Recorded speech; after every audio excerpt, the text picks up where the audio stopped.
Good morning to all my friends and family, and welcome to this episode of Jim's 5am Club. Another absolute cracker of a day is kicking off. Not a cloud in the sky, just a gentle breeze and a magnificent Sydney summer day about to be born.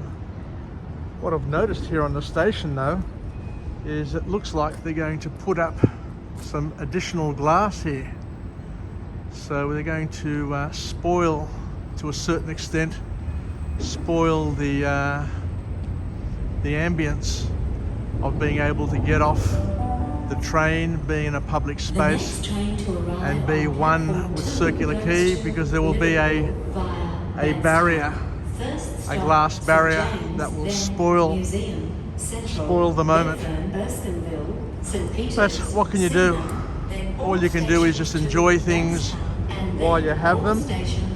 And on that particular note, what I want to do today is take you through a book summary, an absolute classic, and the book is entitled Don't Sweat the Small Stuff by Richard Calton. A number of wonderful books that Richard has put together, and it's very, very sad to hear that Richard died at 45 from a pulmonary embolism. So you can almost understand that a man of 45 to die and be taken so early is such a waste, especially a man who is talented in communication, and yet he gifted the world this magnificent piece of advice. Had he known that he was going to die early, to be taken early, who knows? But he kicks off his book with an interesting quote, a very thoughtful quote to get us thinking as well, where he says that stress, and we all tend to be a lot more stressed these days than what other generations were that came before us. And he said that stress is nothing more than a socially acceptable form of mental illness.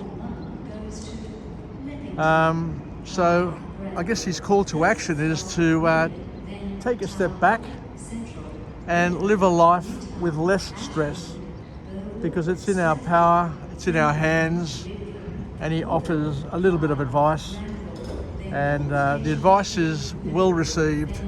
So I hope you get as much out of this book as what I did. And we'll kick off here with his first formal point. So I normally deliver 3 messages from these book summaries, messages of empowerment. So let's see where this leads us. So his first message is for each and every one of us to remember that our lives aren't an emergency. You know, we're here to savor our life. Life is a gift from above. And our job is to savor, to enjoy, to appreciate, to celebrate our creation and the creation around us. God created the world. God became one with us so that we can celebrate, co-celebrate and enjoy the beauty of creation, the beauty of nature.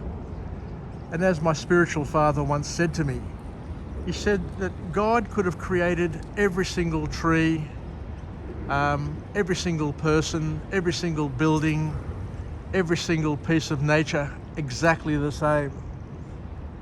But in his wisdom, he decided to create variety in the world so that we could enjoy it, we could celebrate it,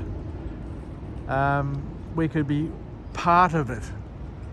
So something to think about, that our life isn't an emergency. We shouldn't be running from one disaster to another. And each and every one of us is invited to partake and to enjoy our life, because each and every one of our lives is a totally unique experience that we're invited, as I said before, to live. And to understand, and to clearly understand, that our life is our life. No one has had the same past. No one is expressing and living the same present. And no one will enjoy the same future. And to understand that no one has been to the future except God. So we need to live with positive expectancy and to try and do the best we can with what we've got. And to understand also that we only get one shot at it, and to make sure that we have a crack at it and we don't just waste the opportunity. The author also reminds us here and tells us to try and not become overly compliant, to not try and be a people pleaser, and not to try and be everything to everyone. Because if you try and be everything to everyone, you're most certainly going to fail, and to fail miserably. Because you're not going to be everything to everybody. You're not going to be everything to your partner, to your children, to your family, to your friends, to your work peers. All you can be is the best you can be, given your skills and given your abilities. The author then goes on to say, and to invite us to a challenge. And the challenge is to try and make yourself bored and boring on purpose. Try not to do anything for an hour or two. And I know,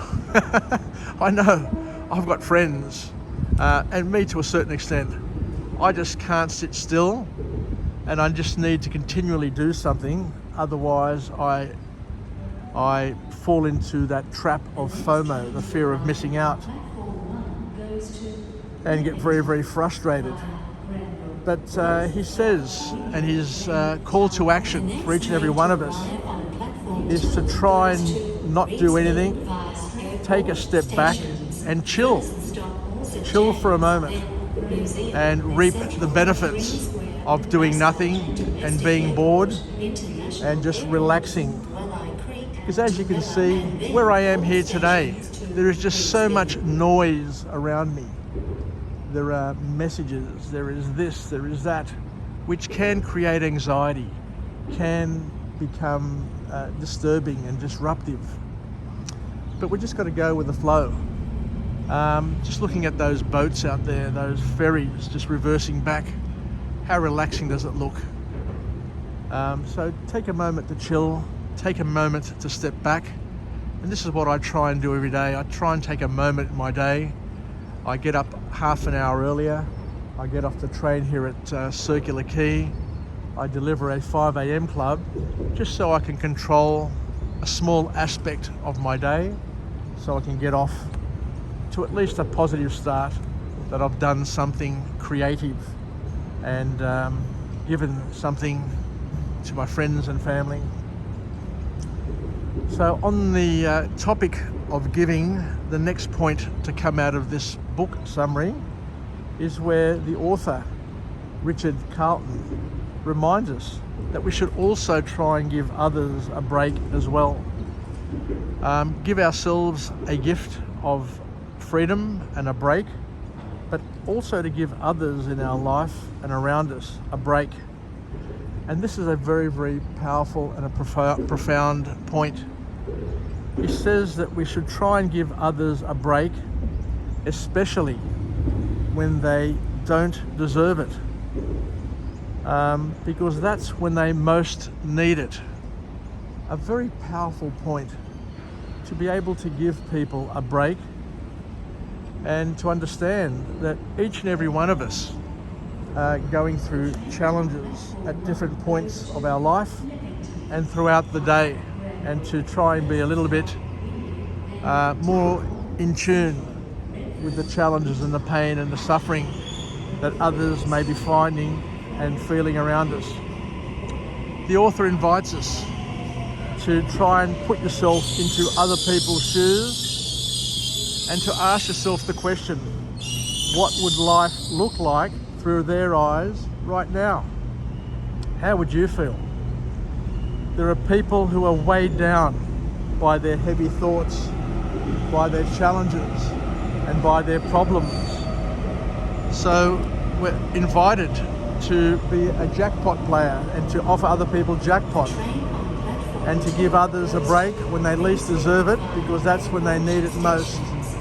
Because guess what?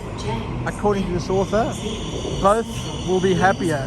They will be happier and you'll be happier. So the best way to treat yourself is to treat others well, because by treating others well, you're treating yourself well. Let me just pop on the train and head off to Mascot and continue the journey and continue the last point that I'm going to take out of this book summary today. And this is probably the last time we get to see Sydney Harbour, Circular Quay, through this prism, because sadly they're going to enclose it with glass and it will never ever be the same again. So the author reminds us and tells us, where possible, to stop procrastinating. To stop procrastinating on relaxing is one of the points that they make, a valid point. Because if we stop procrastinating, if we continue procrastinating, we will end up with a big fat regret, or a big fat set of regrets in our lives for a wasted opportunity and a wasted life. I was reflecting this morning on some of the tennis players, some of the Australian young tennis players, Bernard Tomic and Kyrgios, and just lamenting the fact that we had two absolutely skilled and fantastic players who never really made it in the tennis world, even though their talents and their skills warranted them being in the top 10. I remember a quote by John Woden where he says that society won't judge you on what you've achieved, but rather it will judge you on what you should have achieved given your God-given talents, skills, and the opportunities that were presented to you through your life.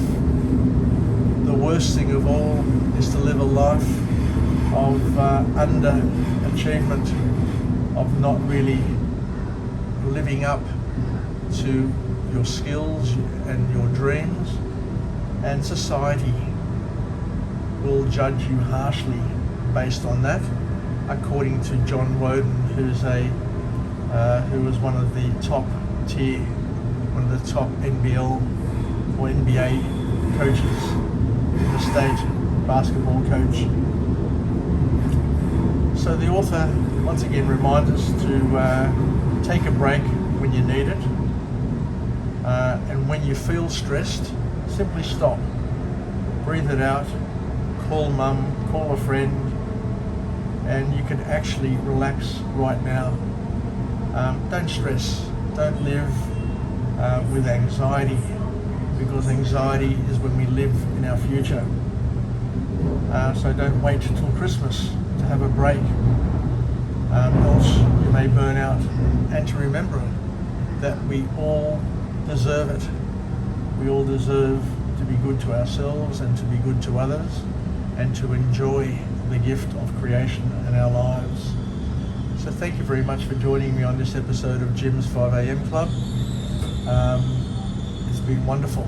going on a journey together, and I really enjoy doing what I do, and I don't find it as, being a chore or being work at all. So I look forward to coming to you again from a different place, from a different with a different message of empowerment, where we can chat together, we can go on a journey together.